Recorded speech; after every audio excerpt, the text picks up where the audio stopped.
When I was around 8 years old, I accidentally broke a vase that meant a lot to my stepmom. She never really seemed to like me much, and she gave my dad an ultimatum.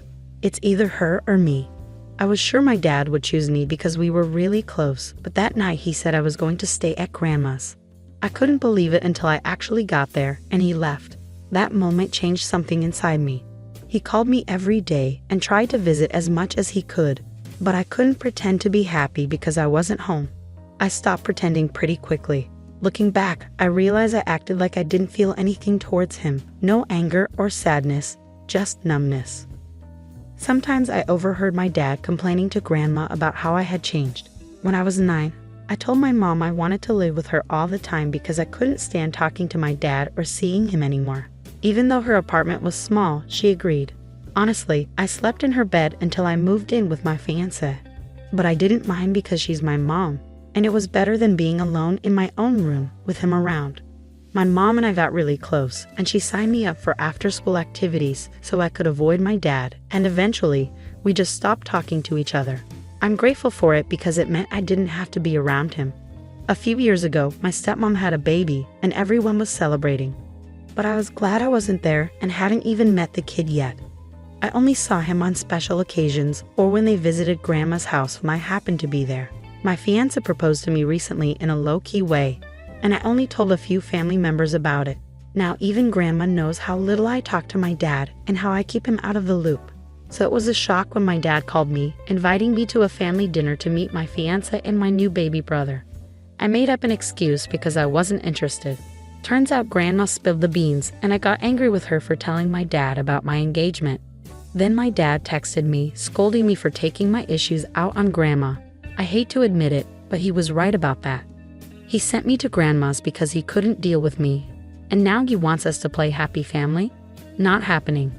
All I need to tell him is that my fiancé and I, congratulations by the way, have no interest in having dinner with a man who chose his wife over his own child because of a broken vase.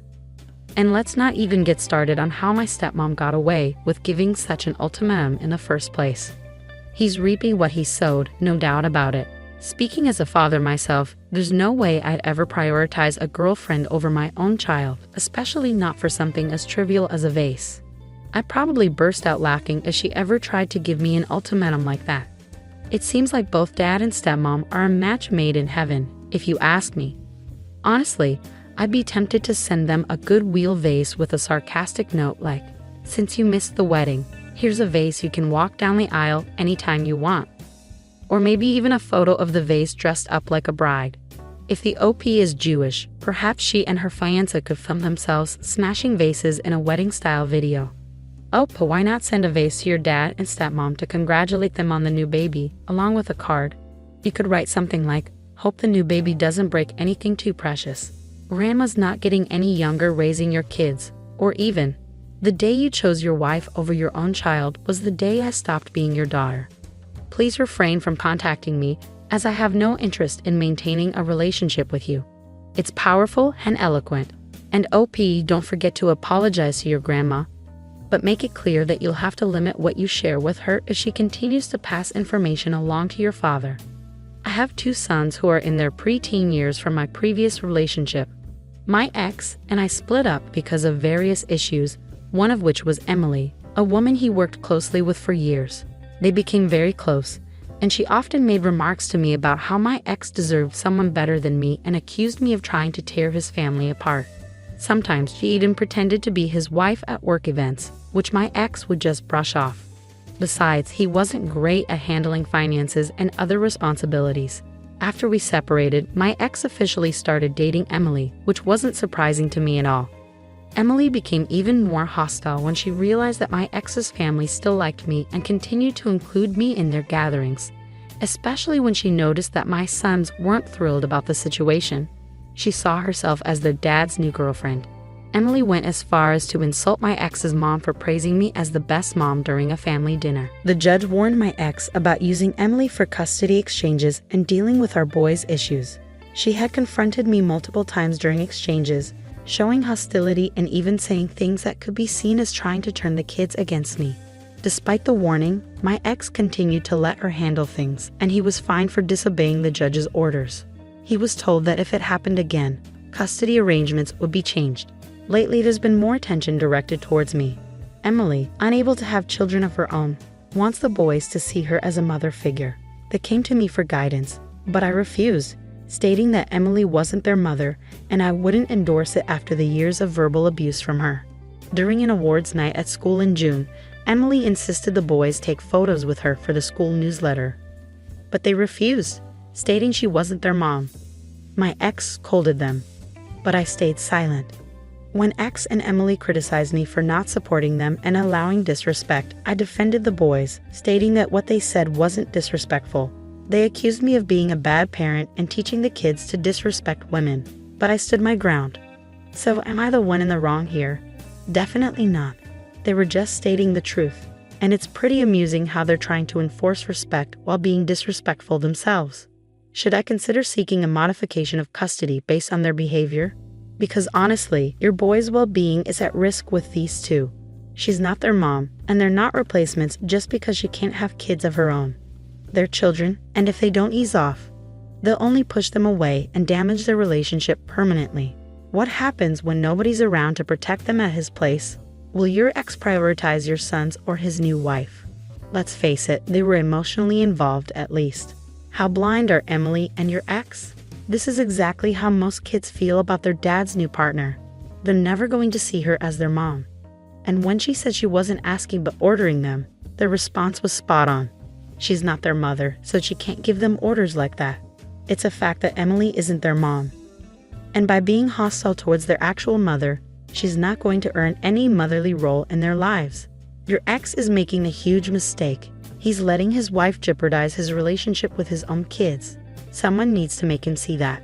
Let him know that you'll only make parenting decisions together, and she won't be involved in any motherly capacity. If she wants kids, they can adopt, because she's not getting yours. Story 2. I'm a father of 2 daughters, Laura, who's 30, and Sarah, who's 19. They have a significant age gap of 10 years because my wife had fertility issues. Laura has achieved a PhD in psychology, and my wife and I couldn't be prouder of her accomplishments. However, Laura maintains very limited contact with us, largely due to her upbringing. I must confess that my wife and I were quite strict with her. When Laura was entering high school, she started to distance herself from us and often avoided spending time with the family. Eventually, we discovered from her counselor that Laura resented us for how we treated her when Sarah was born. Reflecting on our past actions, my wife and I decided to raise Sarah differently. We made a conscious effort to be more encouraging and supportive whenever Sarah faced challenges, aiming to provide her with a more positive upbringing. Unfortunately, this led to resentment from Laura, who felt that Sarah had a much easier childhood compared to her. As Sarah entered high school, we encountered behavioral issues such as disrespect and dishonesty, which caught us off guard. Despite this, we chose not to intervene significantly, fearing that Sarah would come to resent us as Laura did. As both girls excelled academically, we held on to the hope that everything would turn out fine. However, Sarah's behavior worsened during her final year of high school. Despite the escalating problems, we hesitated to take action, fearing that intervening would only strain our relationship with Sarah further. Fast forward to the present, Sarah is 19 and attending university, while Laura is enjoying financial success in her career. Recently, Sarah found herself in trouble after attempting to flirt with one of her professors and sending inappropriate pictures. Fed up with her behavior, my wife and I confronted her about her actions, expressing our disappointment and frustration. In the days that followed, I often found myself comparing Sarah's behavior to Laura's successes, highlighting Laura's respectfulness and achievements. One day, I even mentioned to Sarah that perhaps I should have raised her more like Laura. This comment struck a nerve, and Sarah lashed out. She accused me of mistreating Laura during her childhood, expressed her indifference toward my wife and me, and accused me of favoritism toward Laura. Sarah also revealed that her resentment and disrespectful behavior toward us stemmed from reading a journal that Laura had given her, where Laura had written about the punishments she received from us during her high school years. Story 3. When I was around 8 years old, I accidentally broke a vase that meant a lot to my stepmom. It seemed like she never really liked me, and she gave my dad an ultimatum. It's her or me. I thought my dad would pick me because we were so close. but that night he said I was going to stay at Grandma's. I couldn't believe it until I got there and he left. That moment changed something inside me. He called every day and tried to visit often, but I couldn't pretend to be happy because I wasn't home. I stopped pretending quickly, and looking back, I realized I acted numb to him, not angry or sad, just emotionless. Sometimes I overheard him complaining to Grandma about how I had changed. When I turned 9, I told my mom I wanted to live with her full-time because I couldn't stand talking to my dad or seeing him anymore. Despite her tiny apartment, she agreed. I slept in her bed until I moved in with my fiancé. But I didn't mind because she's my mom, and it was better than dealing with him every day. My mom and I grew incredibly close, and she kept me busy with after-school activities to avoid my dad, until contact eventually faded away. I'm grateful for it because I didn't have to endure being around him. A few years back, my stepmom gave birth, and there was a big celebration. I was relieved to be nowhere in sight and hadn't even met the kid yet. I'd only caught glimpses of him on birthdays or when they visited Grandma's house while I was there. About a week ago, my fiancé proposed to me in a low-key manner, and I shared the news with my mom, Uncle Mom's cousin, and Grandma. Now Grandma knows how little I communicate with my dad and how I keep him out of the loop. So it was quite unexpected when my dad called, inviting me to a family dinner to introduce my fiancé and meet my new baby brother. I made up an excuse because I wasn't interested. Grandma was the one who spilled the beans, and I ended up getting mad at her, even yelling for telling my dad about my upcoming marriage. Not long ago, I received a text from my dad chastising me for involving Grandma in my issues with him. As much as I hate to admit it, he was right about that. So he sent me packing to Grandma's because he couldn't be bothered, and now he wants to pretend everything is fine. No way. All I need to say is that my fiancé and I, thanks for the congrats, have no desire to have dinner with a man who chose his wife over his child because of a broken vase. And let's not even start on how stepmom got away with issuing such an ultimatum in the first place. He's reaping what he sowed, no doubt about it.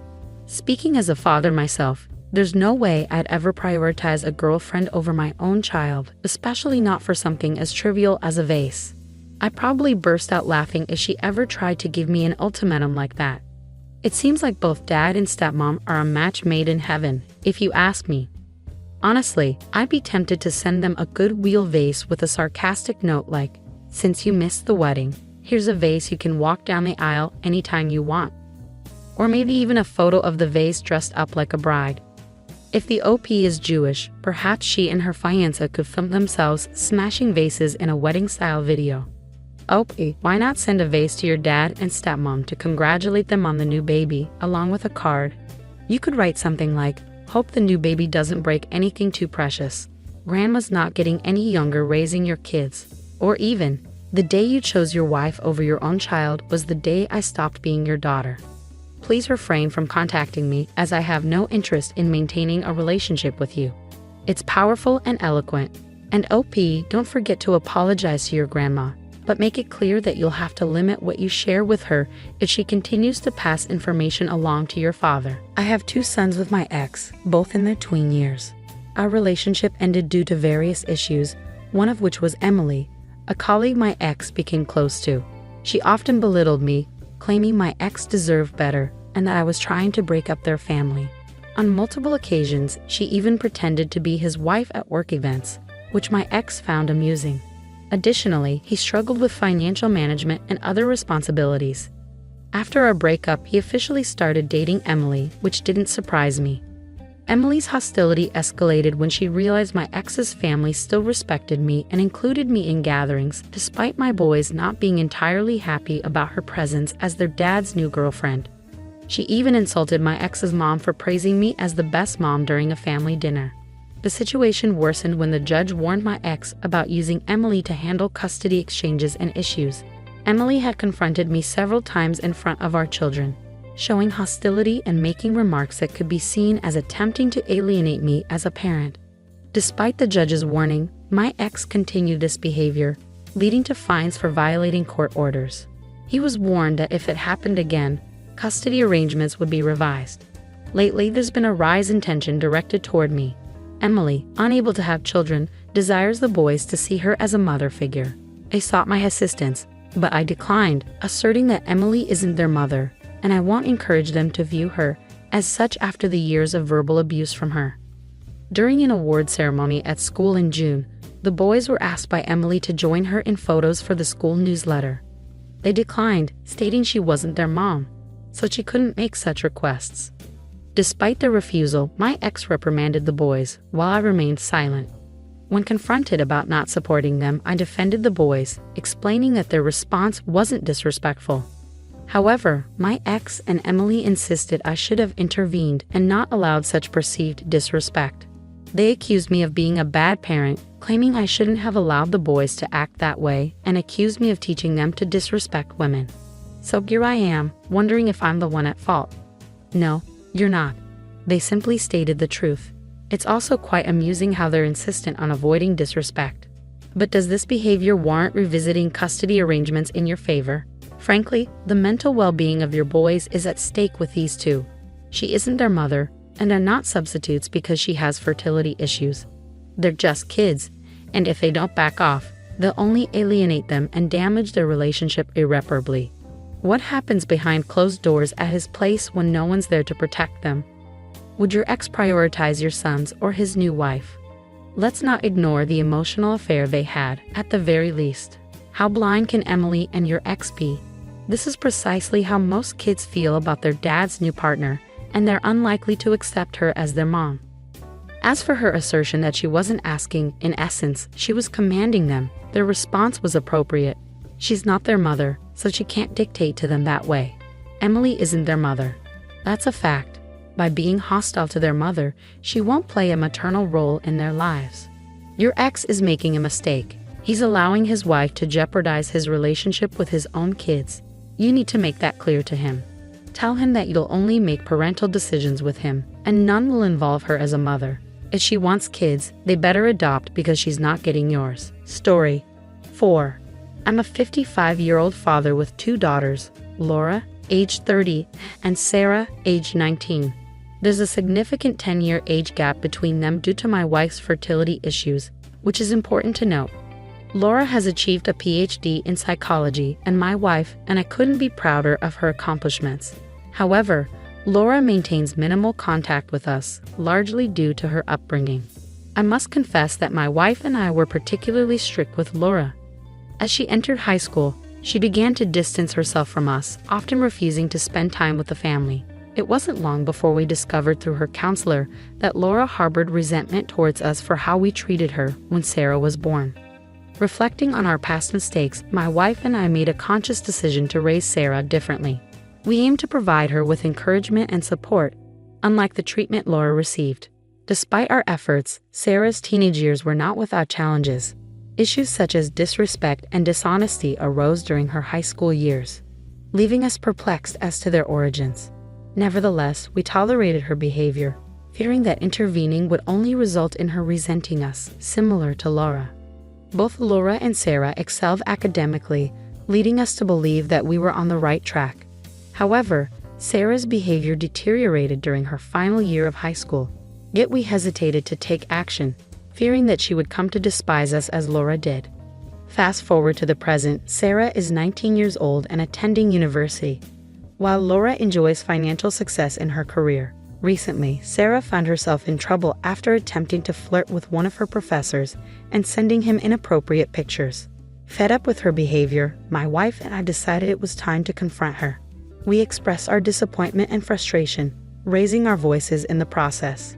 In the days that followed, I frequently reminded Sarah of Laura's accomplishments and exemplary behavior. At one point, I even suggested that I should have raised her in the same manner as Laura. This comment sparked a strong reaction from Sarah.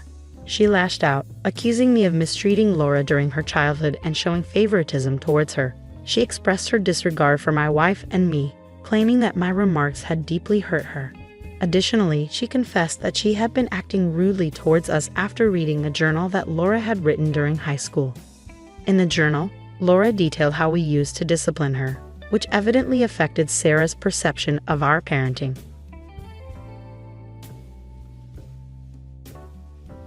My name is Susan Miller.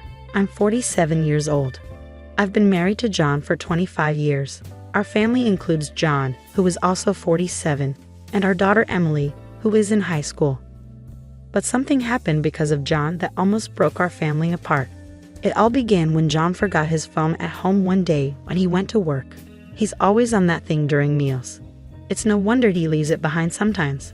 When I picked up his phone, I saw messages from a woman I didn't know. "Are you coming over today or staying with your wife? I need to talk to you, Mia, so please come over."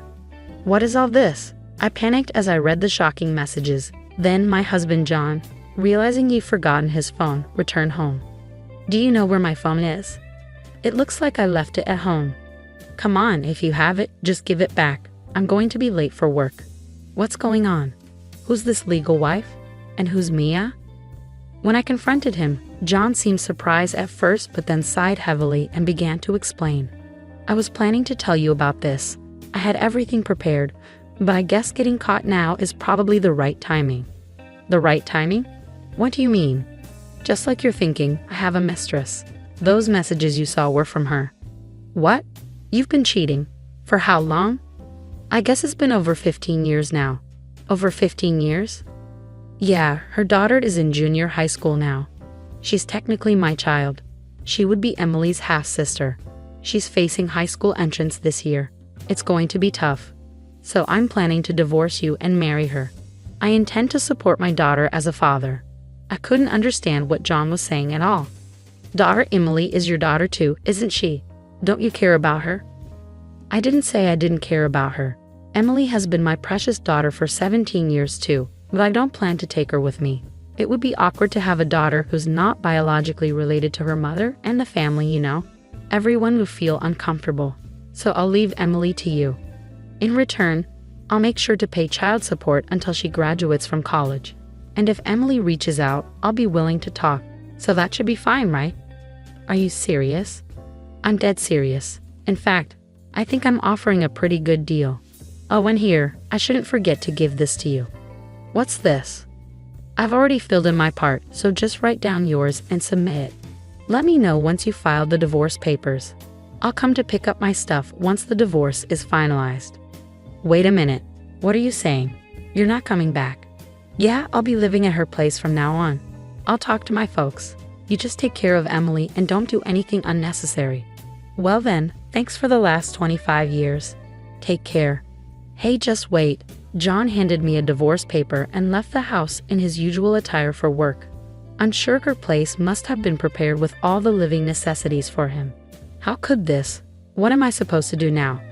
What's wrong? Why are you upset so early in the morning? Did something happen? My daughter Emily, who was home for the school holiday, came over to me as I was feeling distressed. I shouldn't have burdened her with such heavy news, but in that moment, I ended up telling her everything. Dad has a mistress. He gave me this and left. What? Cheating? And this is a divorce paper? Is Dad serious about this? Why would he? He apparently has another child with his mistress. A child? So I have a half-sister? Yes, from another mother. And what did he say about it?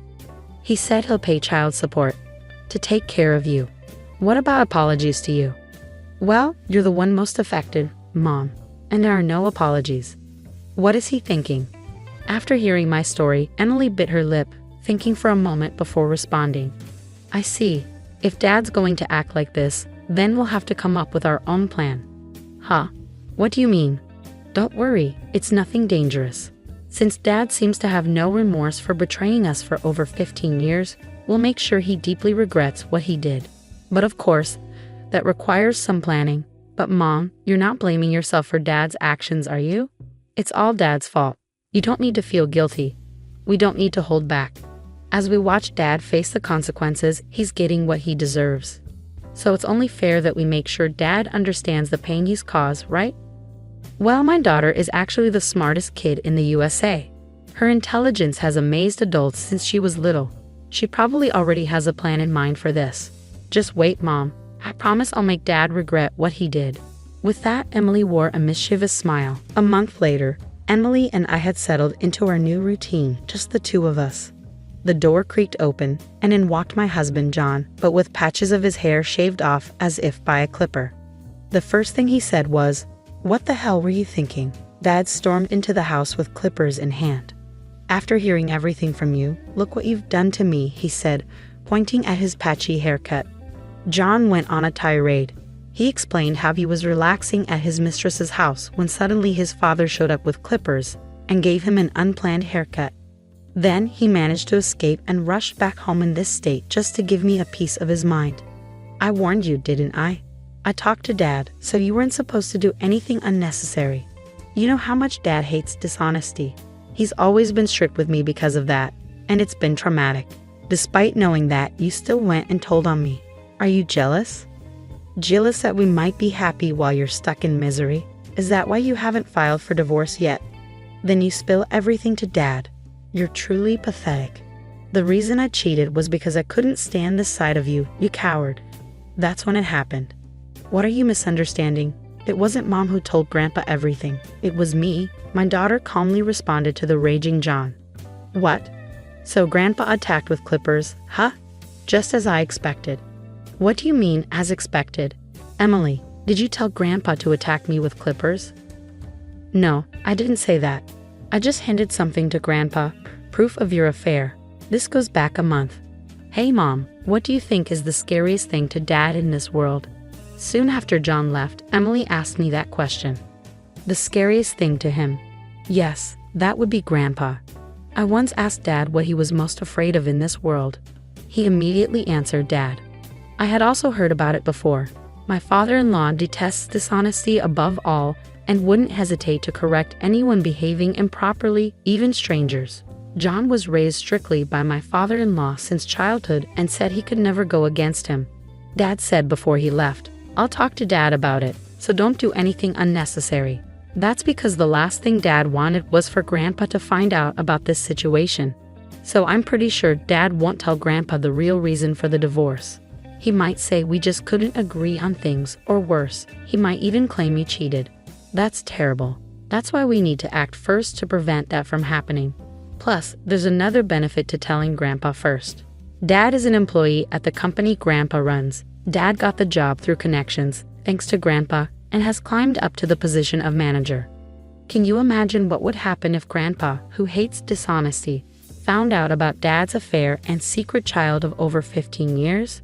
It's going to be a big mess, maybe even a trigger for Dad to get fired. Dad seems to have earned some trust at his company, but Grandpa is definitely Dad's Achilles heel. That's why I plan to use this to our advantage and push Dad into the depths of hell. But first, I need to gather solid evidence of the affair to make Grandpa understand. Saying that, Emily opened the laptop Dad had left behind. Evidence. How are you going to? Normally, you'd need a detective agency to catch evidence of an affair. And there's probably a password on that laptop, right? I doubt you'd leave anything compromising on it. Normally, yes, but I don't need any of that. There's no point in paying someone to find something that's right here. Saying that, my daughter dismissed my concerns and rapidly typed on the keyboard, managing to unlock it in just a few seconds. She then extracted all the relevant information contained within. Wow, you really unlocked it. Well, of course. This is nothing for me now. Let's see what kind of evidence Dad left on this laptop. From their exchanges, it looks like Dad's mistress was an ex-girlfriend they reconnected. When I was still in your belly, Mom, that reunion sparked an affair that lasted over 15 years. Look, here's a photo. Dad's mistress seems to be this woman. Mom, do you recognize her? The photo Emily showed me was one of Dad and his mistress looking very close. I had seen the woman in the photo before. She's Dad's childhood friend. She got married early and moved away from her hometown. But after her divorce, she came back. I met her once when we visited his parents. I see. So she came back to town, and that's when the affair started. I'm truly appalled by my own father. Suddenly, Emily froze upon seeing a particular photo. What's wrong? Did you find something?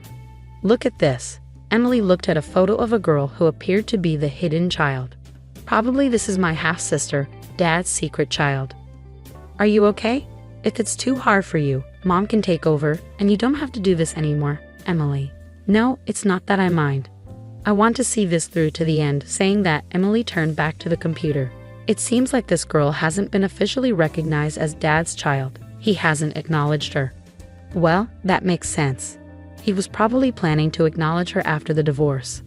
I'm not sure if this girl knows about us yet, as Dad said. It's confirmed he has a secret child, but I found out something else that's shocking. Shocking? Dad seems to have bought them a condo. What? A condo? Yes, a new condo right in front of the station. Given the location and it's a high-rise, it must be quite expensive. Oh look, the price is listed online. When I checked the price of the condo my husband bought for his mistress, it was a whopping $1 million. On the other hand, we live in a rental condo I've been leasing since my single days. We discussed buying a house many times, but his consistent response was renting is more cost-effective. So there was this reason behind it. Is that all the information? I was expecting a bit more, honestly. Isn't this enough? It's sufficient, but I wanted more concrete evidence, like photos of them coming out of a hotel. The information we got from this computer includes the mistress and the hidden child's names and photos, and the fact that Dad bought a condo for his mistress. How about we make a direct visit to the condo? If we capture photos of them coming out, that could serve as evidence. Aren't you curious about what kind of life they're leading? Saying that, Emily grinned mischievously. The next day, we headed to the condo where we presumed Dad was staying. The condo looks bigger than in the photos. Really, it's surprising he had enough money to buy a condo for his mistress. Where did he get the money? Mom, isn't that Dad? Looks like they're heading out as a family, Emily pointed. And there were Dad, his mistress, and the hidden child. I quickly captured their image on my camera. From the outside, they look like a normal family. You wouldn't think he's been having an affair for 15 years. They must be considered a happy family by the neighbors. At that moment, we overheard a conversation from the three passing right by our hiding spot. Hey, when's the divorce going to be finalized? You shoved the divorce papers at your official wife before leaving, right? Yeah, but she seems reluctant. Hasn't got any message that she submitted the divorce papers, even though I said I'd pay alimony. What's she hesitating for? Maybe she still has feelings for you, who knows? But even if that's true, you're the only one for me since the beginning. I have no intention of getting back with her, John. Hey Dad, what about me? I'm more important than that other daughter, right? Of course you're my only daughter, Mia. Yay, I don't care if she goes to some famous high school or whatever. Dad chose me. I wonder what kind of face she's making now, being abandoned by Dad. Poor thing.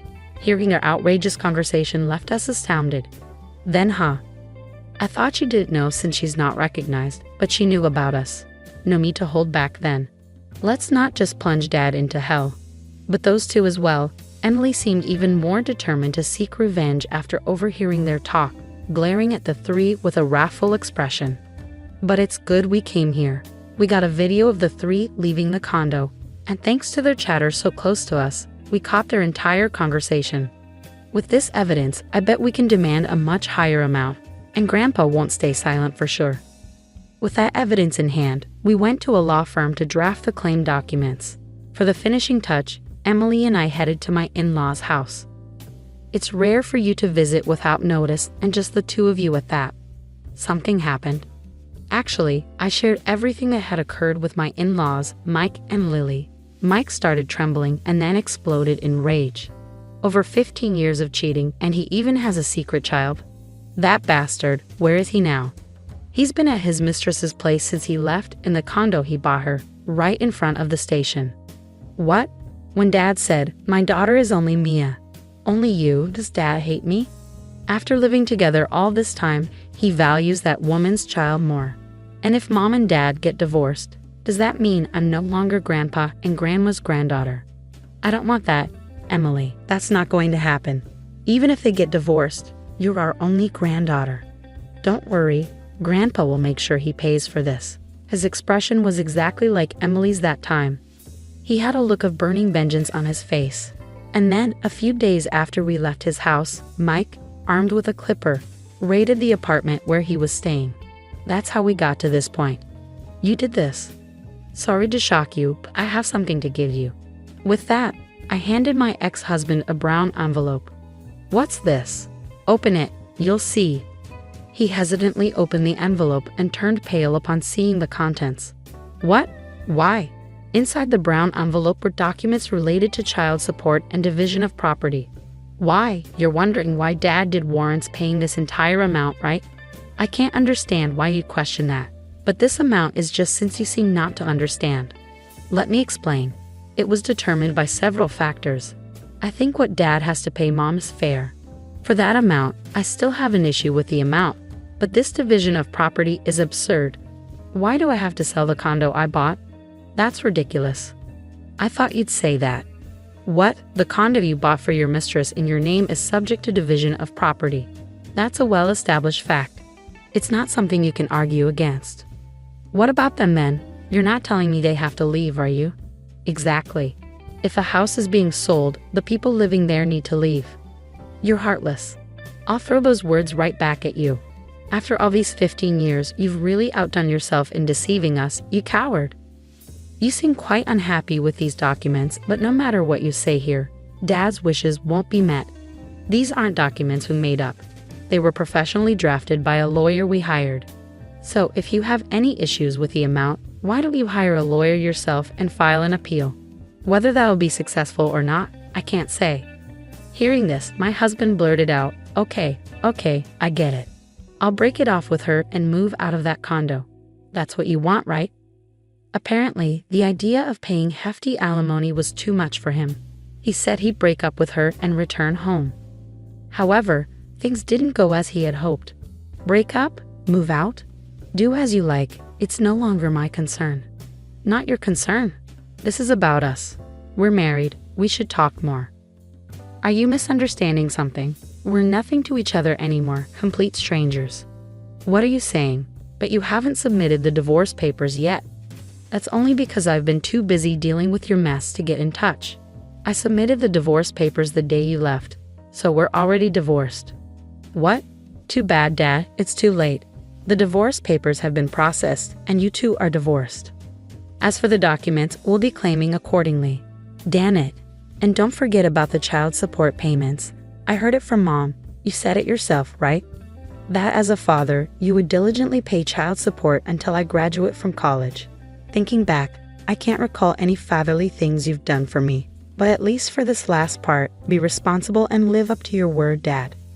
Jan was left speechless by Emily's words. Then, that moment came. A call came through on my phone. It was John's father, Mike, probably anticipating that the ex-husband had stormed back to me. He called, and his guess was spot on. Seeing that I was on the phone with his father, the ex-husband's face turned pale. Mike wants to talk to you, Dad. No, tell him I'm not here. That's impossible.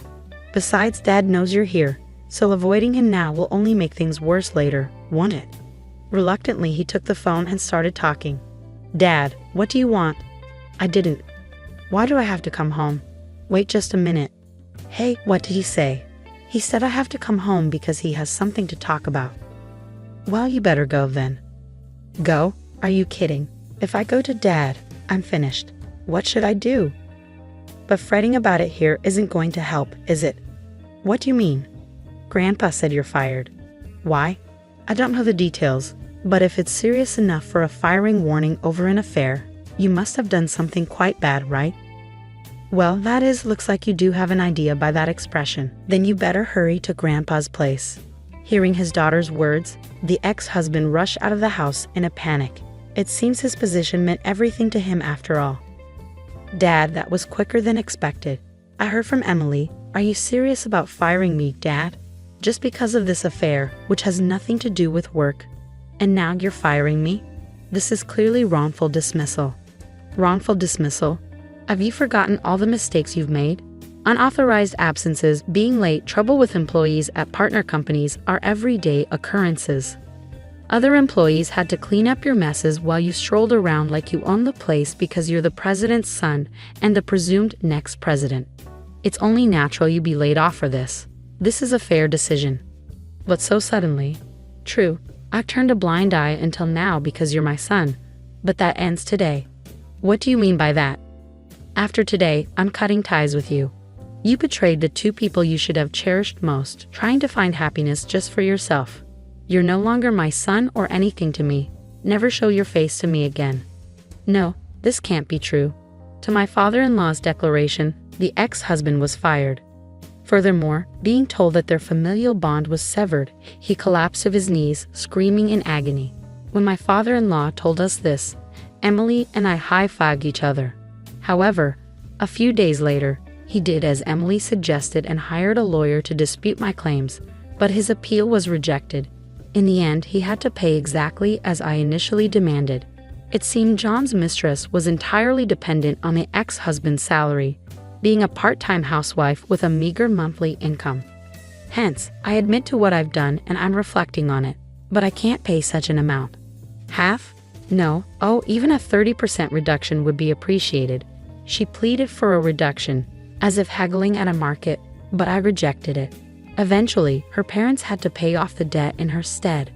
Thus, even though he got his wish to remarry his mistress, he ended up in a terrible living situation. Of course, the hidden child who was supposed to enroll in high school couldn't do it due to her parents' self-inflicted plight. As for us, then, Mom, I'm going to take care. You too. It's really dangerous out there these days. I know, Emily. If anything happens, make sure to contact me. Even if nothing happens, I'll still check in often, and I'll come back home, even if you get tired of me. Since then, Emily has been attending a university and is living on her own for the first time today. But I'm not too worried. After everything she's managed to pull off almost single-handedly, I'm sure she can overcome anything that comes her way.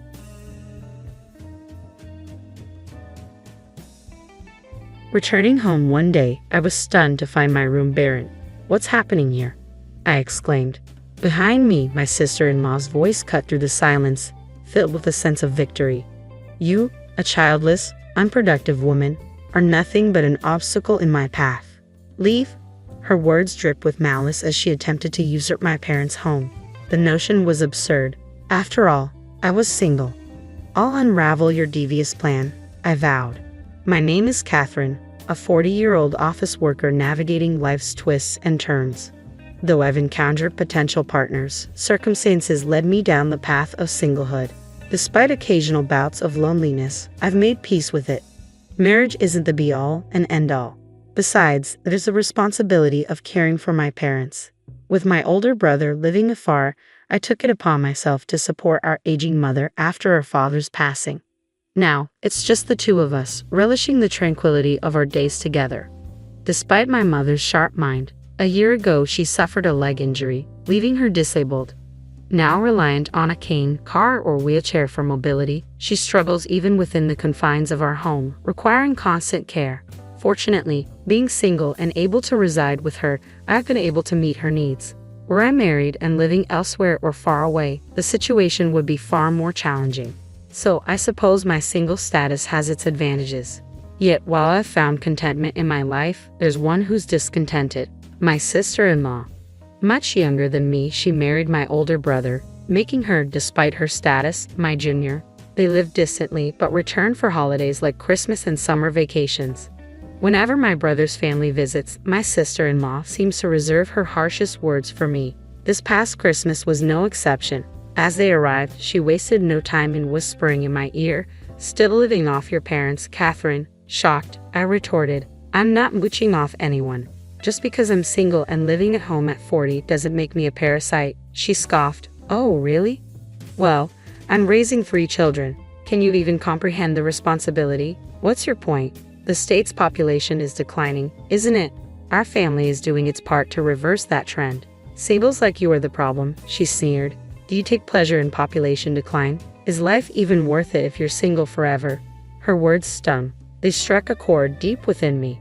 Despite being single for various reasons, there was once a man I hoped to marry, but there were complications with my health. I'm unable to have children. When he asked me to be in a relationship, he knew this from the start, and I was transparent about it. He reassured me, "I just want to be with you, even if we can't have kids. As long as we're together, I'll be happy." So I agreed to date him, but marriage brought unforeseen complexities. The challenges and conflicts we faced led me to remain single. My sister-in-law's hurtful words left me speechless, yet she had the audacity to exploit me financially. "We have 3 kids, remember? Your Christmas gifts should reflect that. We expect generosity. You should contribute to our kids' kindergarten enrollment celebration, at least $1,000. You're not strapped for cash, auntie, so don't act like it.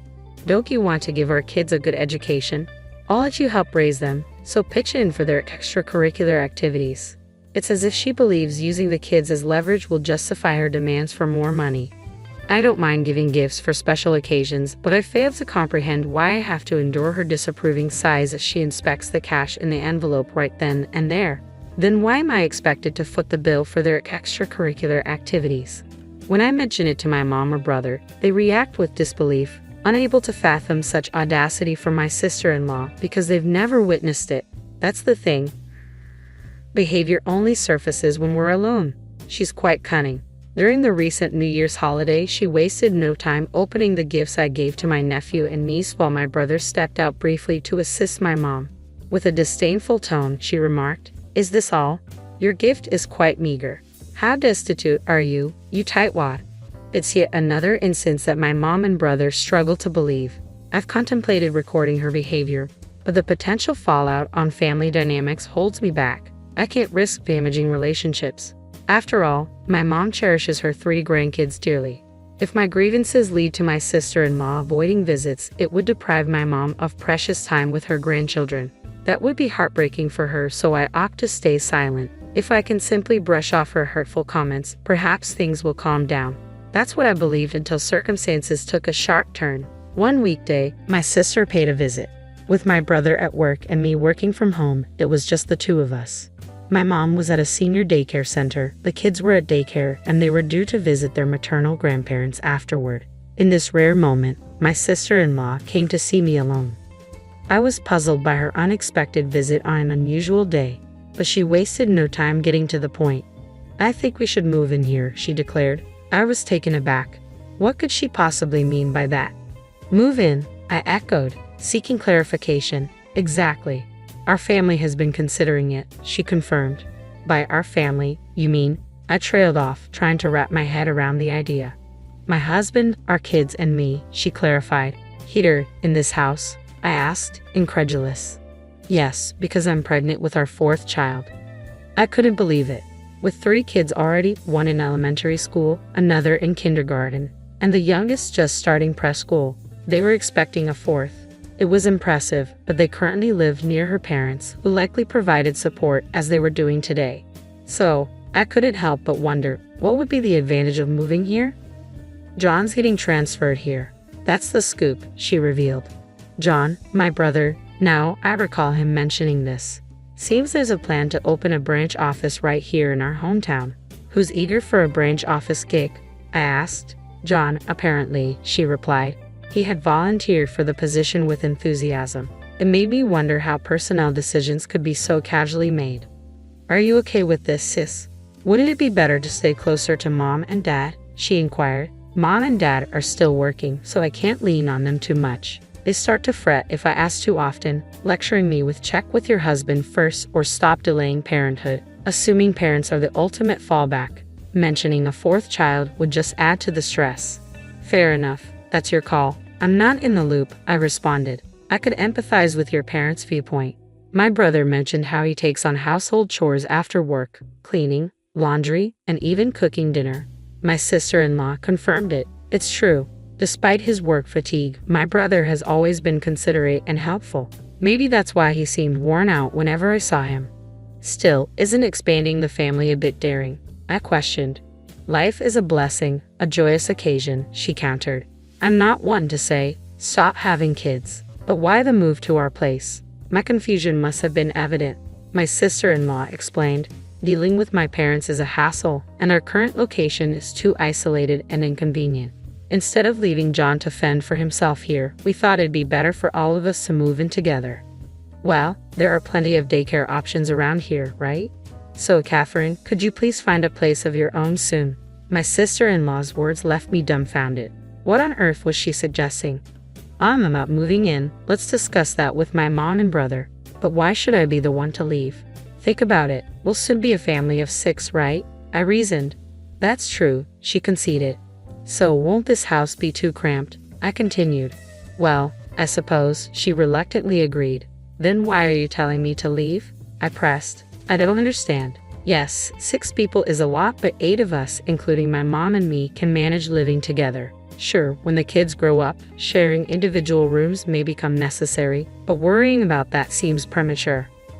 Growing increasingly frustrated by my confusion, my sister-in-law raised her voice. Look, you're in the way. You're childless and getting older. For our sake, move out and don't go too far. You'll still need to help with the kids, she demanded. After her tirade, she abruptly left, urging me to vacate the premises soon. We need to have a family meeting. That evening, I briefed my mom on Susan's remarks and dialed my brother. His response caught me off guard. I've arranged a separate house for my family, he disclosed. Sure, I've been traveling a lot for work, and I know it's been hard on Susan, but is she really that unhappy in the countryside? His confusion was palpable over the phone. There was still something unclear. Despite this, Susan's plan to move in with us was seemingly put on hold, or so I thought. After a long stretch of working from home, I returned to the office one day. My mom was staying overnight at the daycare, worn out from work. When I got back home, I was met with a shock. What? My room? Completely empty. It felt surreal. Where had all my belongings gone? I got rid of them. All of them. Susan's voice startled me from behind. Turning around, there she was. Susan, what are you doing here? I exclaimed. Shh, you'll wake the kids, she hushed me. What kids? You'll wake the kids? What kids? I questioned, bewildered. The 3 kids are here until the beds arrive tomorrow. They're sleeping on the living room couch, Susan explained. Rushing me into the living room, I found my nephews and niece fast asleep. What's happening? I demanded, still trying to process the situation. Susan, looking amused and somewhat speechless, chuckled. You wouldn't budge, so I had to resort to drastic measures. I'm not leaving. I've already discussed this with my brother. Do you think you can just do as you please? Do you realize how many people you're inconveniencing? I retorted. Who's the one doing as they please here? I'm the one inconvenienced. I wanted to snap back, but I held my tongue, mindful of the sleeping children. Susan, however, disregarded my restraint and declared loudly, who cares what your mother or brother says? If you move out and our family moves in, they wouldn't object. That's for sure. What? Where's all my stuff? I exclaimed, bewildered. I had a junk removal service take it all away. Susan replied casually. No way. You got rid of everything, even my photo albums. This is unbelievable, I protested. Come on, if you understand, then leave. Susan insisted. What? Hold on. Let's not argue. I resisted, but she easily overpowered me and ejected me from the house. It was nighttime, and causing a scene wouldn't help. She ignored the doorbell and my calls. With no other option, I spent the night at a budget hotel. The next day, I took a day off from work and hurried home. As I reached for the door, Susan emerged. Oh, Susan, I exclaimed, trying to reach my brother, but to no avail. Let's talk anyway. My husband is on a long business trip abroad, and the time difference makes it hard to reach him. You know I was on my way out, so make sure you take care of my kids. With Susan's abrupt departure leaving me stunned, I had no choice but to look after the 3 children. When my mom returned home that evening, I greeted her with a bitter expression. Mom, isn't this a bit too much? It's certainly excessive to disregard John's input and act so assertively. Leaving the kids behind and going out is unbelievable. If she needed to leave them with someone, her own parents would have been the logical choice. I concurred with my mother. And what are the actual advantages of living here? Plus, she went out all dressed up. There might be a clue in that, I added, pondering. In agreement with my mother's assessment, I promptly enlisted the services of a private investigator. A month later, I found myself in a hurried search for a 1-bedroom apartment as temporary accommodation. Susan had completely redesigned my room in my parents' house, rendering it unrecognizable. John was livid, admonishing her, you can't just do whatever you want. But she seemed to argue that moving in would be better than their current residence. She also made comments like, you're often away for work, right? I thought it'd be nice for the family to stay together, so I tagged along. Raising children is truly challenging. It's only natural to live close to family and seek their assistance, he reasoned. When he mentioned that my mother required care, Susan retorted, Catherine does, doesn't she? She's always at home. She must have plenty of free time. I'm not just sitting around. I'm actually working from home. I defended myself, but Susan remained resolute about not allowing me back into the house. You can't think you'll get away with this forever. We need to talk, I asserted, lacking support from my brother, prompting a family meeting. Why the sudden urgency? I'm pregnant. Let's make this quick, okay? Susan grumbled, though her belly showed no visible signs yet. Disregarding her complaint, the four of us, my brother, Mom, Susan, and I, gathered in the living room. By the way, we've left the kids at a weekend daycare. Susan, first off, please apologize for disposing of my belongings without my consent, I requested. But Susan scoffed at my words. It's your own fault for not leaving sooner. Without hesitation, she added, people like you, who can't even have kids, should just live in a rundown apartment. Yes, it's true I can't have kids, but I was living here for Mom's sake, I countered. But your mother-in-law would enjoy living with her grandkids more than with you, Susan asserted, glancing at my mom. Mom replied diplomatically, living with my grandkids would certainly bring me joy. However, Susan cut her off with a triumphant smirk. See, it's more meaningful for us to live together than with an unproductive person like you. Ignoring Susan's taunt, Mom continued, if they were my real grandchildren. Ha! Susan was bewildered, not grasping my mom's implication. Suddenly, my brother produced a large envelope. What's this? I asked. The findings of your affair investigation, my brother revealed calmly. Ha! Susan looked surprised, staring at my brother, who continued unfazed. You didn't think we'd find out, did you? What are you talking about? I never cheated on you. Susan protested. Really? So these pictures are all fake, then? My brother retorted, spreading several photos on the table. Among them. Wait, no, Susan exclaimed, recognizing herself in compromising situations with another man. I found it odd when you insisted we move away from our parents who were helping with the kids to live here.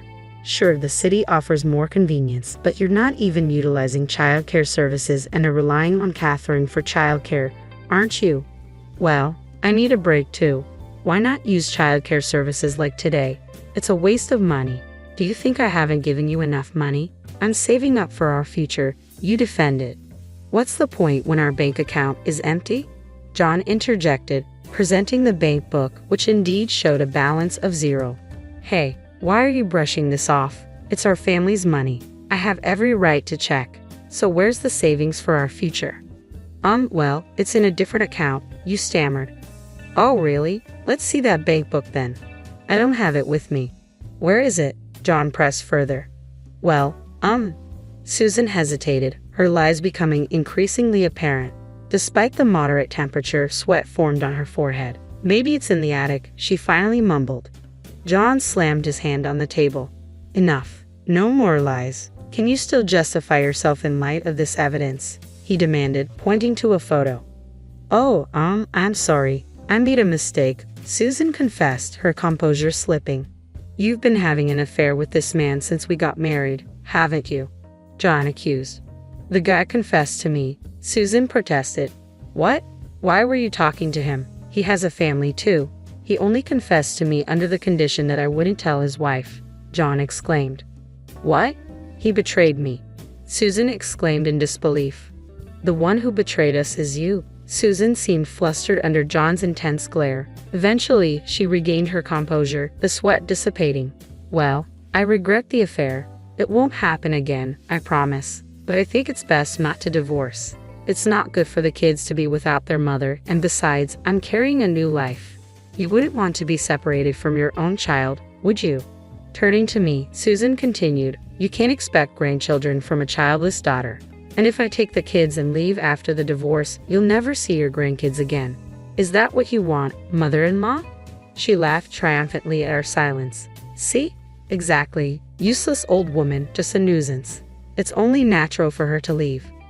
Susan stumped around, visibly agitated. Then, unexpectedly, my mother spoke up calmly. Well, you who are completely unproductive to me should also leave with your child. Huh? Susan's smile faltered as she looked at my mother in confusion. John then handed her a document. What's this? She asked, puzzled. Ha! DNA test results. Negative. Susan exclaimed in disbelief. What is this? She demanded. It's the result of a DNA test between me and the kids. When did you? John began. That's none of your business.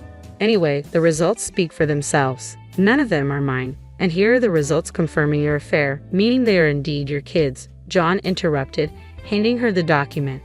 What? Huh? My kids aren't mine, Susan gasped. meaning they're not my mother's grandchildren. They're complete strangers. I added, stunned by the revelation. No, it can't be true. You're lying. You knew about this, didn't you?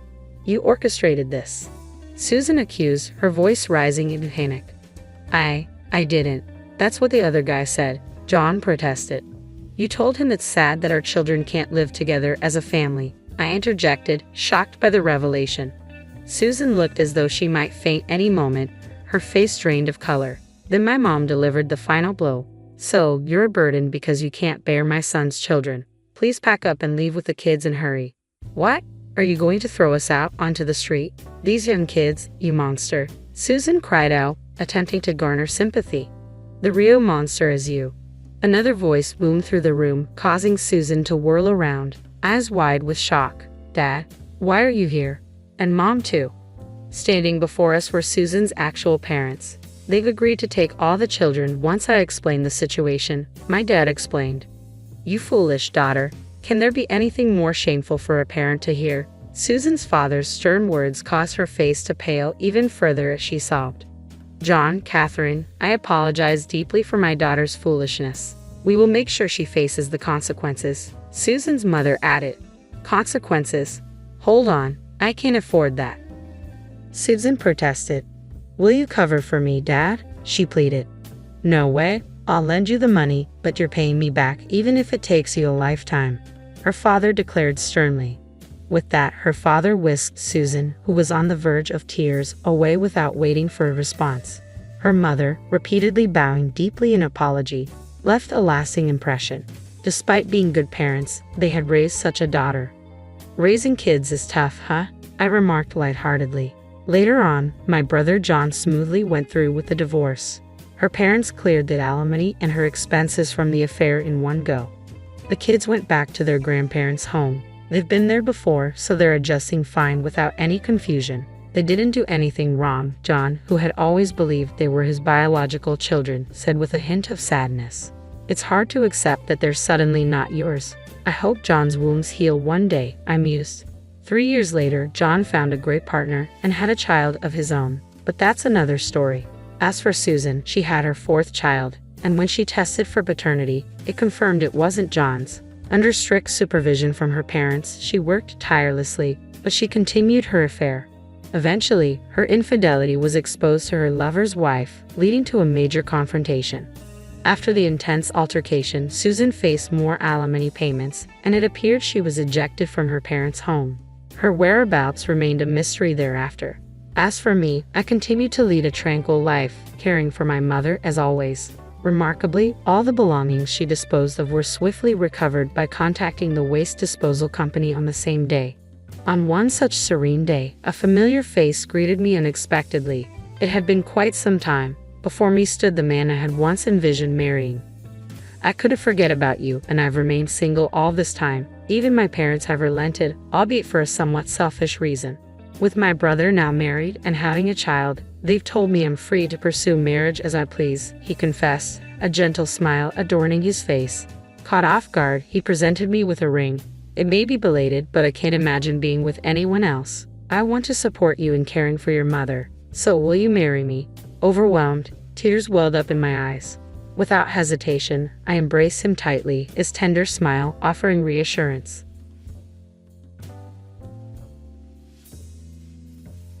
There's no job for someone with such low education. What can a person without any real learning do? My boss laughed mockingly at me. A woman who grew up in a single-parent household. I had been putting in hard work all this time, driven by the memory of my mom who had raised me alone. He never acknowledged my efforts and even belittled my mom. When my mom passed away, my boss not only spoke cold words but also undermined me. I'm Sarah, a 28-year-old woman working in a small to medium-sized business, raised by a single parent. I joined the company right after high school as a part-timer and now work here full-time. Despite the company being relatively small, it employs a significant number of people. Initially starting as a part-timer, I fought hard as if my life depended on it. Thanks to my dedication, I earned recognition from my boss and became a full-time employee in my 3rd year. Even after becoming full-time, I continued to work diligently, not wanting to disappoint those who believed in me. By age 25, I was handling more responsibilities than my peers and gaining trust within the company. With decent pay and bonuses, I could take care of my mom and live comfortably. One day, my direct boss retired and a new boss, Christopher, was assigned. It was sad to part with the boss who had nurtured and recognized me. I felt a slight anxiety about getting along with the new boss, but my hard work spoke for itself. Above all, my retiring boss assured me he would speak highly of me to the new boss, easing my worries. On Christopher's first day, I was called into a conference room, expecting to discuss our working relationship. Instead, Christopher threw unexpected words at me. Are you Taylor, the high school graduate from a single-parent household who started part-time and worked your way up? It shocked me to be confronted with my background out of nowhere. Christopher's tone was intimidating, judgmental. My first impression of this new boss was not favorable, but knowing we would work together, I aimed to keep things professional. Yes, I am Taylor. I look forward to working with you, I replied with a smile, trying to deflect the comment. Uncertain about Christopher's character, I resolved to handle the situation calmly. However, Christopher continued with unkind remarks. A single-parent upbringing, huh? You probably can't handle this job. You didn't even go to college. What can an uneducated person like you do? I was taken aback by his harsh words. I was stunned. It was true that I came from a single-parent household and had only graduated from high school, but I had consistently performed well in my department. I may not have a higher education, but I've been delivering results in my job, I told Christopher. I have a high school diploma, but I believe my work speaks for itself.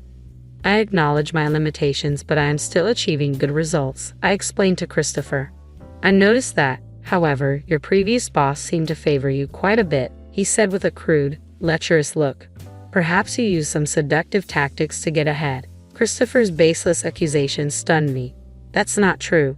My previous boss mentored me to help me perform my job better. There was nothing inappropriate, I insisted, feeling insulted by Christopher's insinuations about someone who had supported and guided me.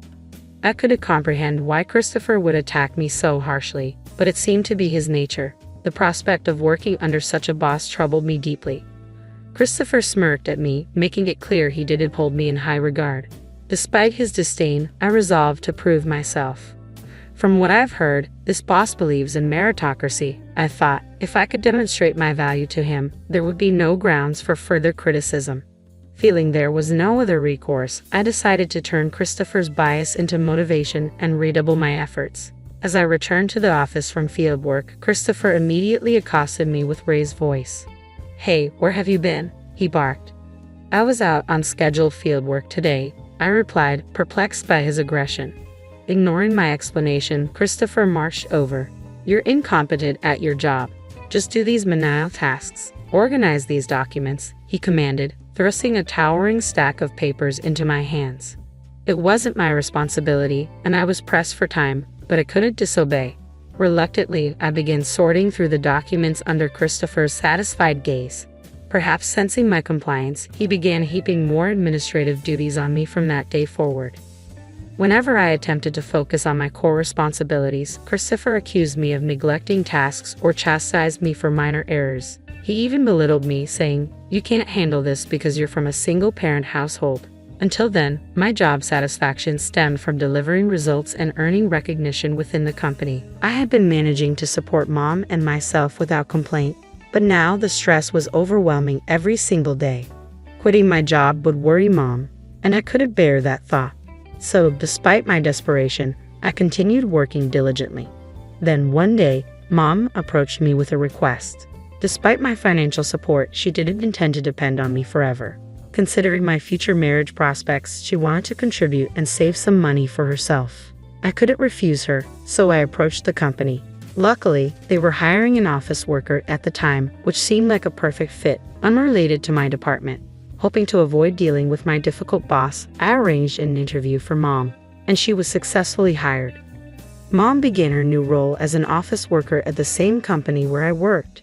She found joy in the comfortable environment, enjoying her daily routine. However, a week after she started, Christopher called me aside. "Your mom got hired as an office worker," he sneered. "Is that short woman the one who raised you, the uneducated idiot?" Christopher always wore a disdainful expression, mocking not just me but now my mom too. I couldn't fathom how he knew about Mom's employment without my mention. The stress I felt more than doubled. Hearing Mom spoken ill of hurt more than any insult directed at myself. Above all, I worried endlessly about whether Christopher would confront Mom directly. I didn't want Mom to feel distressed, but contrary to my concerns, everything seemed to be going smoothly with her at work. Christopher occasionally made snide remarks, but Mom, a strong woman who raised me single-handedly, seemed unfazed. She brushed off Christopher's comments like a child's insults, laughing them off. Witnessing her resilience relieved me. She appeared unaffected by Christopher's attempts to unsettle her. Even after that incident, Mom continued to thrive in her new workplace environment, paying no mind to Christopher's remarks. Then, one day, everything changed abruptly when Mom collapsed and had to be rushed to the hospital by ambulance. Thankfully, her life was not in danger, but she needed hospitalization for some time. I decided to take time off from work to care for Mom during her recovery. When I informed Christopher of my situation, his reaction was outrageous. "You plan to take time off for something so trivial? You must not take your job seriously," he scoffed, denying my request for leave. "I'll use the paid leave that I haven't taken yet. I'm the only one available to care for Mom," I asserted, despite Christopher's objections. Permission for the leave had already been granted by someone higher up than Christopher, who understood the gravity of the situation and supported my decision to be with Mom during this critical time. I had rarely taken leave before, but no matter how I explained it, Christopher wouldn't listen. "It's not about that, just leave an old woman whose life is short anyway," he callously remarked. His thoughtless comment made my blood boil. How could he say something like that when I was telling him about Mom collapsing? I had endured his behavior until now, but I reached my breaking point. "I can't work under someone like you anymore," I blurted out, unable to hold back any longer. I knew it might inconvenience others, but since Christopher had arrived, I'd been relegated to menial tasks. With no motivation left, I quit on the spot despite Christopher's surprised attempt to dissuade me. "You don't have to go that far," he said, fearful of the consequences of my resignation, but my decision was final. With enough savings to sustain myself for a while, I ignored Christopher's protests and focused on caring for Mom. After things settled down with Mom's care, I considered re-entering the workforce. While I initially thought about returning to similar work, my confidence had grown. Inspired by lessons in business management from my retired former boss, I took a bold step. I started my own company. I wanted to wait until things stabilized before telling Mom about my new venture. About a year passed, and my company was starting to find its footing when Mom's health suddenly deteriorated, requiring hospitalization once again. Balancing the responsibilities of caring for Mom and running my business was challenging, but I managed without taking any time for myself. Another year passed, and the company was thriving, offering reassurance of its stability. Though Mom's health hadn't improved, I wanted to ease her worries and planned to discuss it with her soon. Then suddenly Mom passed away. It felt unreal. A truly unexpected event. As her only child, I had no other family to rely on, so I had to quickly prepare to say goodbye. Suppressing my tears, I made necessary arrangements. Despite not having worked long as a clerk, many people from the company where Mom was well-liked offered to attend her funeral. Perhaps it was Mom's warm personality that drew them, but their presence was a comfort. On the day of the funeral, more people came than I had anticipated, a testament to Mom's popularity. Amid the pain of losing her, I felt pride seeing how many lives Mom had touched. However, as the funeral was concluding, one attendee caught my attention. "Long time no see. So that old woman finally kicked the bucket, huh?" I couldn't believe my eyes when I saw Christopher standing there, his words infuriating. Though he may have had some prior interaction with Mom, I hadn't invited him to the funeral, and couldn't fathom why he had come. I would never have invited someone like him to Mom's funeral. My old boss smirked at my stunned expression, the same disdainful look he wore when belittling our single-parent household. Unpleasant memories flooded back, and I could only glare at Christopher. Approaching me, Christopher handed over a bunch of flowers. "Here, some flowers. She may not have been able to give her daughter a proper education, but at least I can do this much." His words cut deep, delivered at such an inappropriate moment. I wanted to yell in anger but restrained myself. I couldn't let Christopher spoil Mom's funeral or inconvenience the other mourners. With a heavy heart, I accepted the flowers in silence. To my disbelief, the flowers looked like they had been hastily picked off the street. Had Christopher come all this way just to mock me like this? As Christopher saw my expression, his grin widened maliciously. That moment, my suppressed emotions erupted. I couldn't remain silent after hearing such disrespect toward my beloved mom. If this is how you truly feel about me, then I understand. In that case, I'll have to cancel our business deal with your company. Christopher stared blankly, clearly perplexed. Deal? What are you talking about? My former boss looked clueless, so I calmly explained the implications of my words. I have been asked by colleagues and seniors in the sales department to sign numerous contracts, but I want to terminate them all. I need to reconsider our relationship with a company that employs someone like you, I declared firmly. Initially, my former boss didn't take me seriously. However, the next day, he sent a formal notice to Christopher's company. Christopher's face went pale upon receiving it. He clearly hadn't expected that I had started a successful business.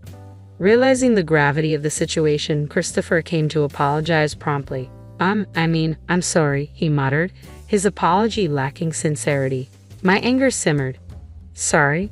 Do you think that's enough? You insulted my mom while she was alive, gave me only menial tasks, and what about the funeral? I continued, my voice steady despite the turmoil inside. Christopher appeared speechless while the president accompanying him apologized deeply. I am so sorry for not intervening, he said, tears welling in his eyes. His genuine remorse touched me deeply, considering how much he had supported me in the past. Out of respect for the president and his sincere apology, I decided to reconsider continuing the business relationship. As we discussed next steps, Christopher visibly relaxed. I'm relieved. Let's let bygones be bygones and move forward together, Christopher said with an awkward smile, extending his hand for a handshake. His assumption of reconciliation was premature. You're fired, Christopher, the president announced abruptly, shocking us all. What? Fired? Why? I apologize, and we're continuing the deal, Christopher protested, disbelief written all over his face. The president remained resolute. I've decided to terminate your employment knowing I will not continue this business relationship under these terms. I agreed to proceed only out of respect for the president. I want you to understand, I will never forgive you, no matter what you say, I asserted firmly. Christopher fell silent, visibly affected by my words. It's the consequence of your own actions, the president interjected dismissively, leaving with a dejected Christopher in tow. The next day, it became apparent that my former boss had indeed been fired from the company. Shortly afterward, I received a resentful call from Christopher, lamenting the loss of his job and the challenges of finding new employment at his age. You've ruined my life. Take responsibility for what's happened, he shouted angrily over the phone. In response, I made an unexpected proposal to the furious Christopher. How about I hire you at my company? I can't offer much in terms of pay, but it seems you're out of options because of me. Upon hearing this, Christopher exploded with emotion and abruptly hung up. The idea of being employed by someone he had ridiculed must have been a deep humiliation for him. I didn't expect him to accept the offer. A month later, however, unable to secure another job, Christopher reached out to me and asked to be hired. It surprised me, but I decided to give him a chance. Now, in a role reversal, made Christopher experience the same menial tasks and lack of responsibility that I had endured. Why do I have to do these menial tasks? Anyone could do this, he complained bitterly. Ignoring his protests, I kept him on simple tasks, reminding him, if you can't handle these basic duties, you'll be dismissed for incompetence. The boss's orders are absolute. There's no room for defiance. Christopher appeared downtrodden, a stark contrast to his arrogant demeanor in his previous role. Eventually, unable to bear the humiliation, he quit the company. Reflecting on this experience, I realized the irony of Christopher facing what he had inflicted upon me. Treating others as he had treated me led to his downfall, a simple truth he failed to grasp. Meanwhile, my company continues to grow steadily and thrive. I've learned that persistent effort yields results, whereas without it, success remains modest at best. Whether one ends up like Christopher or not ultimately depends on understanding this fundamental lesson.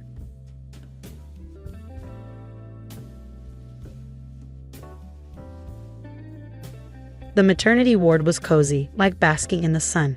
Emily, cuddling her baby, must have been super happy. Want to hold her? Emily asked John, who seemed a bit nervous. John scratched his head, feeling awkward. I might drop her. Maybe later. Emily glanced at me, seeming proud as she focused on her baby. It was like she was trying to show off compared to me, someone without kids. I wish I had a kid, John muttered cheerfully, looking at Emily. Trying not to laugh, I replied seriously, "Well, isn't there one right in front of you?" John and Emily looked confused until someone walked in and handed them something that made their faces go pale. I'm Sarah, 29 years old. My husband John is turning 32, and we're celebrating our 5th year of marriage. We both work at the same company, but in different departments. We met at work and fell in love. John, a successful salesperson, was quite popular among the female employees for his charm and sales skills. Before we got to know each other, I used to admire him from afar whenever we crossed paths in the hallway. Our first real interaction happened by chance when he helped me pick up some documents I dropped. Sorry, thank you so much. No, it was my fault for bumping into you. No, not at all, I was just spacing out. No, it was me. We couldn't help but find the situation amusing as we exchanged nods back and forth. As we picked up the documents, we shared a laugh and locked eyes. After that, we started chatting whenever we met in the hallway and occasionally went out for drinks or dinner. John's stories about his sales experiences were fascinating, and I understood why he excelled in his job. When we decided to tie the knot, some of my female colleagues were surprised. I left my job when we got married and became a homemaker. But circumstances led me back to work 2 years ago, though at a different company from John's. Since then, we've been working hard together. Although we still have a mortgage, we've managed to buy our own condo and save a bit. Our relationship may not be as romantic as when we first got married, but I believe we're doing well. Sometimes John comes home late, but when he's early, he pitches in with household chores, saying, "You're working too, Sarah, it's only fair." My friends envy me, saying, "You've got yourself a great husband." But we do have our share of problems, the biggest being our struggle to have children. We both adore kids and have dreamed of starting a family since we got married. Yet after 5 years, we're still childless. With my age creeping up, I'm starting to consider fertility treatment seriously. Surprisingly, John seems more relaxed about it lately.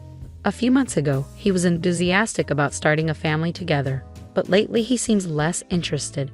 He stopped bringing up the topic of children altogether. "Don't you want kids anymore?" I asked him one day. John looked surprised. "Why would you think that?" he replied. Feeling a bit frustrated, I said, "Because you haven't mentioned it lately." John gave me a gentle smile. "That's not true, Sarah. I do want to have children with you, but I don't want to pressure you," he explained, hugging me comfortingly. Another concern is the strained relationship between John and my dad. My mom assures me they'll warm up to each other eventually. But whenever John is around my dad, he seems tense. It makes me wonder if they'll ever really get along. It's understandable though, considering my dad is the executive vice president of John's company. When John first came to my house to meet my parents, he was so nervous he could hardly speak. My dad even teased him, "You're one of my salesmen, right?"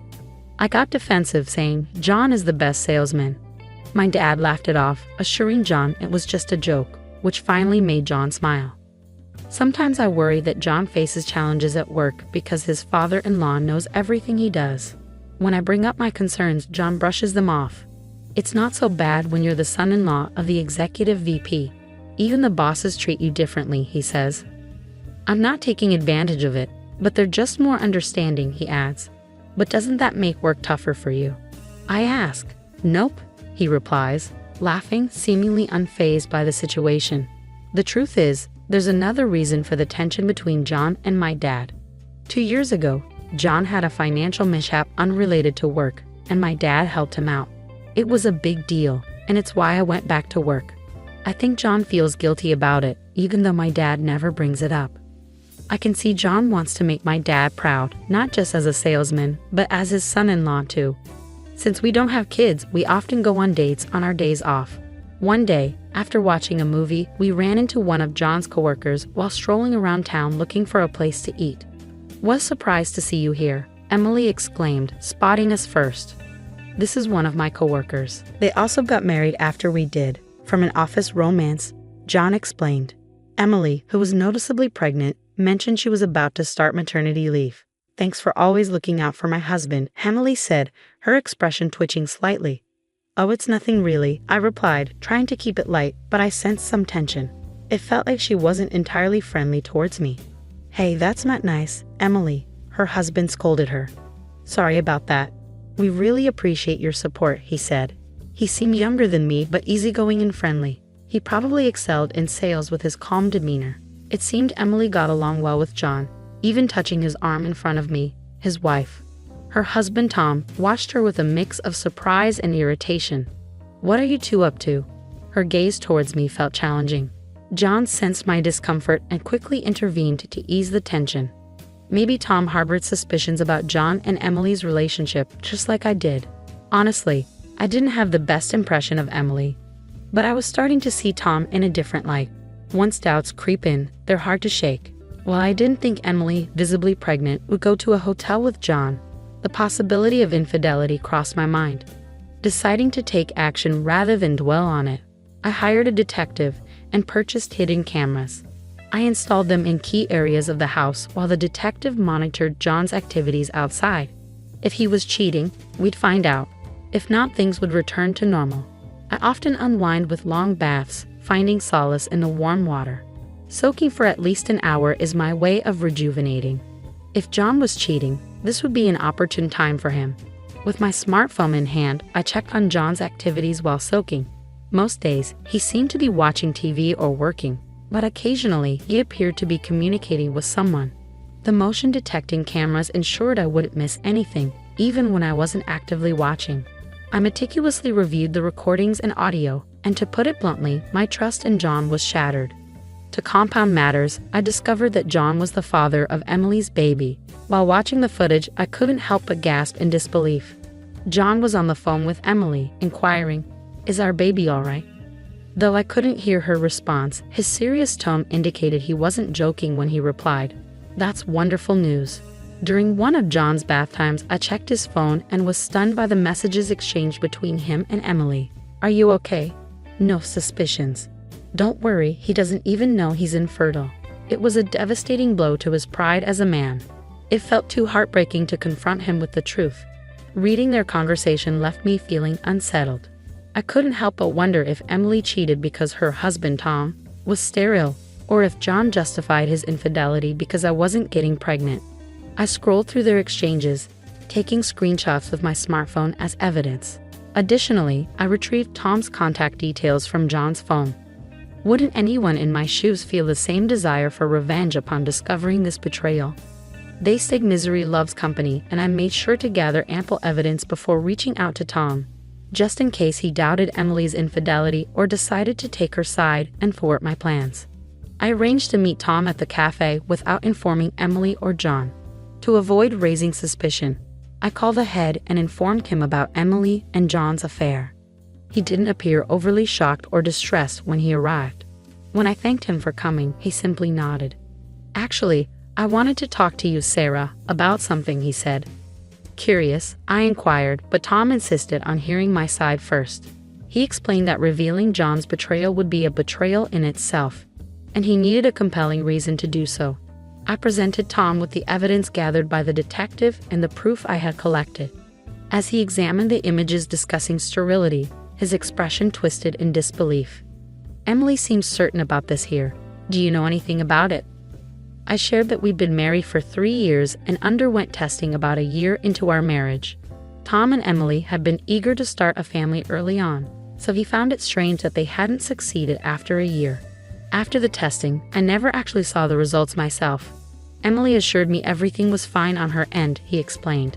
Listening to his side, I realized the depth of the deception. I pondered why Emily didn't divorce Tom, knowing he couldn't have children.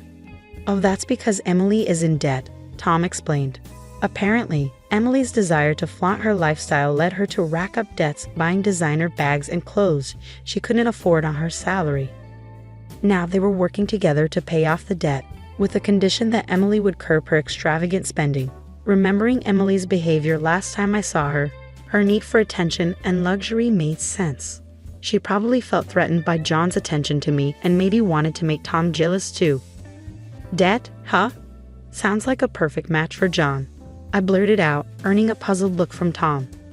In gratitude for his honesty, I decided to share something about John from 2 years ago.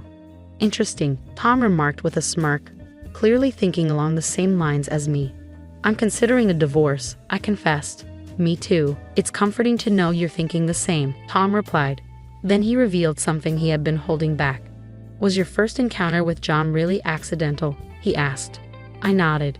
Yes, I dropped my documents and John helped me pick them up. It wasn't an accident, Tom interjected. What? He did it on purpose to create an opportunity? According to Tom, John had noticed my interest in him for a while. Tom was convinced that given the opportunity, John could get close to me. As I felt my cheeks flush with embarrassment at my own obviousness, Tom continued. If his interest had solely been in you, Sarah, it would have been one thing. But that wasn't the case. How so? I inquired. Because of who you are, the executive's daughter. John seemed quite pleased when he boasted to Tom about getting close to the executive director's daughter, meaning me. He seemed to view marrying me as a shortcut to advancing his career. It all makes sense now. That's why he was so mindful of my father and got so jittery when he met us, I realized. He even went around at work telling people he could easily talk to my father-in-law, the executive director, John bragged. I hadn't known about this since I'd left the company. John had brushed it off, claiming people were just being considerate on their own. But that's not the case. He married me to exploit me, to use my father's position as a threat. Yet he turns into a nervous wreck in front of my dad. It's pathetic, I confided in Tom. Can you get tested again? I'll do the same, I suggested. As for John and Emily, I had no intention of forgiving either of them. John had been antsy and excited for days leading up to the celebration of the birth. What should we get for the celebration? It's a boy. He'd exclaim happily, selecting gifts. The maternity ward greeted us with warmth and sunlight upon our arrival. Emily and Tom warmly welcomed us, and when John presented the clothes he had chosen, Emily's face lit up with joy. Tom excused himself to fetch drinks. With John attentively watching, Emily held the baby, radiating happiness. Would you like to hold him? John asked me with a smile, surrounded by our colleagues. John hesitated, scratching his head. Nah, he mumbled, glancing at me. Sensing my lack of enthusiasm, he quickly composed himself. I'm afraid I might drop him. Maybe later, he added sheepishly. Emily glanced at me, then chuckled, focusing back on the baby. It was evident she was subtly competing with me, knowing I didn't have children. I'd love to have a kid of my own, John remarked cheerfully, his gaze fixed on Emily. I almost laughed out loud at his comment but managed to maintain a serious expression. Well, isn't there one right in front of you? I quipped, trying to sound casual. Both John and Emily looked at me with confusion just as the door to the ward swung open abruptly. Tom entered with a couple of bottles of water, apologizing for the delay as he handed them out, slipping a folded piece of paper to Emily. Emily's expression shifted from confusion to shock as she unfolded the paper, revealing a divorce notice. What is this, some kind of joke? She exclaimed in disbelief. John, equally stunned, glanced at the document in her hand. Come on, Tom, this isn't the time for jokes. It's in poor taste, John remarked, his tone flat. It's no joke, Tom replied firmly. Emily's confusion turned to pale confusion, while John moved to confront Tom. I stepped in front of John and handed him my own set of divorce papers already unfolded. I'm not joking either, I declared. Moving to Emily's bedside, I laid out photos showing John visiting her house frequently during her maternity leave. What were you doing at my house when my husband wasn't home? I demanded. John, attempting to explain, claimed he was merely being considerate, checking in on Emily since they started at the company together. Yeah, John was just being thoughtful, Emily chimed in defensively. Their attempts to justify themselves seemed almost comical, as if they could talk their way out of the situation. It was absurd, especially considering their late-night communications. Was that concern for Emily or for the child in her belly, perhaps your own? I challenged John, sensing his anger rising. Stop it, Sarah. Emily is my colleague, and it's natural for her to be anxious about her first child. John retorted, his tone sharp. You're just jealous of me, aren't you? Just because you can't have kids, Emily interjected defensively, her words dripping with venom. I couldn't help but snort at her accusation, which only seemed to fuel her anger as she glared at me. her face flushed with frustration. "Don't listen to her, Tom. This child is truly yours," Emily insisted, attempting to divert attention from the conversation. But Tom's mocking laugh coincided with me showing Emily the incriminating evidence on my smartphone. A recording of John joking about his own infertility, followed by a video of him inquiring about the well-being of our child. "See, should we check who you were really talking to?" I challenged as Emily's bravado faltered in the face of undeniable proof. "We're just coworkers, joking around," Emily stammered, trying to regain her composure. I glanced down at her with pity as she met my gaze defiantly. "Hold on to him properly, Emily. He's a precious life," I advised gently as the baby stirred in her arms, almost falling. The sudden cry of the baby pierced the tense atmosphere. "Shut up," Emily snapped, just as Tom unfolded a piece of paper. "I can't have kids, Emily. You know that." Tom's voice was calm but laced with bitterness as he addressed his wife, who froze under his gaze. "Let's get a divorce," we both declared to our partners, the finality of the decision hanging heavily in the air. John, still attempting to salvage the situation, pointed a finger at me. "This is all because of your infertility, Sarah. There must be something wrong with you, just like with Tom," he accused. I felt a surge of anger rise within me. "It's not me, it's you, John. And don't you dare speak to me with such arrogance, especially when we're on the brink of divorce," I retorted, tossing the test results in his direction. The paper briefly stuck to his face before fluttering to the ground. "Who do you think you are, speaking to me like that? Did you believe blaming me would absolve you of your actions?" I demanded, spelling it out for him once more. "Divorce. Do you even comprehend the gravity of that word?" John's face drained of color as he stammered an apology, begging for forgiveness. "Huh." Emily's astonished voice interjected as John pleaded. Tom and I exchanged a knowing glance and chuckled softly, reflecting on John's past mistake of accumulating a hefty debt through stock trading, which my father had covered. I had started working to repay it. My father's assistance came with a condition. John signed a promissory note. In addition to alimony, John would now face relentless pursuit for repayment from my father. With Emily's debt added to the mix, their future looked bleak. "Well, best of luck to you both. You'll need it. We'll settle the rest through our lawyers," I declared, leaving John on the floor in tears as Tom and I exited the hospital room. My father, even angrier than me, enlisted the help of a lawyer he trusted to extract every cent from John, even tapping into John's share of our joint assets. But it still wasn't enough. John, now remarried to Emily but unaware of each other's financial burdens, faced criticism from Emily's parents upon discovering the truth, leading to yet another divorce. Emily's parents, while temporarily covering her debts, eventually had to send her back home, where she endured daily reproach. Despite the hardships, their grandchild, the innocent babe, was showered with love and lacked for nothing, which eased my concerns. John, unable to remain at the company, resigned and now resides in a modest apartment, toiling from dawn till dusk to meet his obligations of debt, alimony, and child support. Meanwhile, I've settled into a rented apartment, embracing solitary living. Tom and I have become drinking buddies, meeting up on weekends for quiet moments of camaraderie.